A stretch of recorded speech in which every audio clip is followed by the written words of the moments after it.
Rain splashed violently against the cracked pavement of Southall, London, that cold November night. Streetlights flickered like dying candles, casting long shadows across deserted alleys. Somewhere in the distance, a clock tower struck midnight. Inside a small terraced house, a scream shattered the silence. Neighbors jolted awake, peering through half-drawn curtains, but none dared step outside.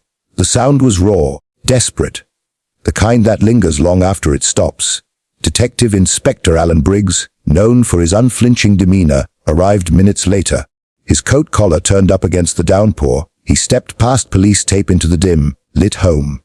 On the living room floor lay a man, mid-40s, sprawled in a pool of crimson. His eyes were still open, fixed in shock. A kitchen knife jutted out from his chest, glinting under the pale bulb. Briggs crouched, examining the victim. Male mid-40s, no forced entry. This was someone he knew. He muttered, more to himself than the officers scribbling notes. From the corner, a woman in her late 30s sat trembling. Her dark eyes brimmed with tears, yet her face carried a strange detachment. She was dressed in a simple salwar kameez, her dupatta spotted with blood. Name? Briggs asked, his voice firm. Surjeet Kaur, an officer whispered. Wife of the deceased, Harjit Singh. Surjeet's voice quivered. I found him like this. I don't know what happened. Briggs' gaze lingered on her, studying the tremor in her hands, the subtle shift of her eyes. Something didn't sit right. As the forensic team worked, whispers floated. Neighbors murmured about constant fights in the household. Debts, a failing marriage. The storm outside raged harder, but inside the house, a deadlier storm brewed. One that would unravel shocking secrets, destroy reputations, and end with Surjeet Kaur becoming the first Indian woman in the UK sentenced to life imprisonment. The mystery had only begun. Morning cast a pale grey light over Southall, but inside the precinct, the air was heavy. Detective Briggs pinned photographs of the crime scene on the board. Harjit's lifeless body, the blood-smeared knife, and Surjeet's vacant stare. Neighbors reported shouting around 11 p.m. Officer Patel briefed. Some claim Harjit was drunk, as usual. One said Surjeet threatened him a week ago during a street argument. A Briggs raised an eyebrow. Motive? Patel hesitated. Harjit had gambling debts. Money was missing from their joint account. There's talk of an affair too. On both sides. A Briggs leaned back, tapping his pen. So plenty of suspects, or none, if this was domestic. Later, Briggs visited Surjeet. She sat in a small interview room, hands clasped tightly. Her eyes darted to the mirror behind him, aware of the silent observers. Tell me about last night, Briggs demanded. Surjeet's voice cracked. I was cooking. He went out, came back drunk. We argued. He slapped me, then he stormed off. Next thing I know, I found him on the floor. Dead. A Briggs studied her carefully. No tears now, only measured words. You didn't call for help immediately. Why? Surjeet faltered. I was shocked. But the crime scene contradicted her. Blood spatter suggested the attack was deliberate, not sudden. Meanwhile, Patel uncovered that Harjit's debts weren't just casual. They involved dangerous loan sharks. One had threatened him weeks ago. Could it be retribution? Briggs noted the possibility, but something gnawed at him. Surjeet's demeanor wasn't that of a terrified widow. It was something colder. The puzzle was twisting, and the red herrings multiplied. 2 days into the investigation, tension thickened.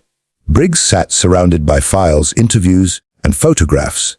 Yet the pieces refused to align until forensic results arrived. Fingerprints. Only 2 sets on the knife, Harjit's and Surjeet's. Convenient.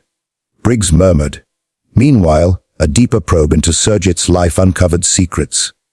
She wasn't the quiet, submissive wife neighbors thought. She had a hidden bank account. Thousands transferred recently. And there were late, night calls to an unknown number traced to Birmingham.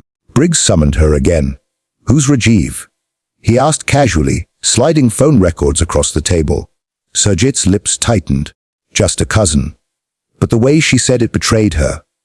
Rajiv wasn't a cousin.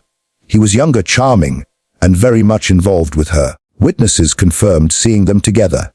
An affair. Briggs stated flatly. Money transfers. A husband drowning in debt. That's not coincidence. Surjeet's mask cracked for a second, revealing anger. You don't know what it's like living with a man like Harjit. He gambled, he drank, he beat me. Her voice echoed off the sterile walls. Briggs leaned in. So you decided to get rid of him. Silence. Her eyes burned with unshed fury, but her lips remained sealed. For the first time, Briggs saw not a victim, but a woman driven by desperation, rage, and perhaps love for someone else. The twist was unraveling. Harjit's death wasn't random. It was calculated. The precinct buzzed as officers prepared evidence for court, but Briggs wasn't satisfied. Something was missing. He called Surjeet in once more. This time, Rajiv was also brought into questioning. Rajiv, cocky at first, soon cracked under pressure. She said she wanted to be free. That he'd never change. She said, if he was gone, we could start a new life. The room fell silent. Surjeet's head snapped toward him, fury and betrayal flashing across her face. You liar! She screamed, pounding the table. You said you'd stand by me? Briggs watched calmly. So it was you, Mrs. Kaur. You plunged the knife.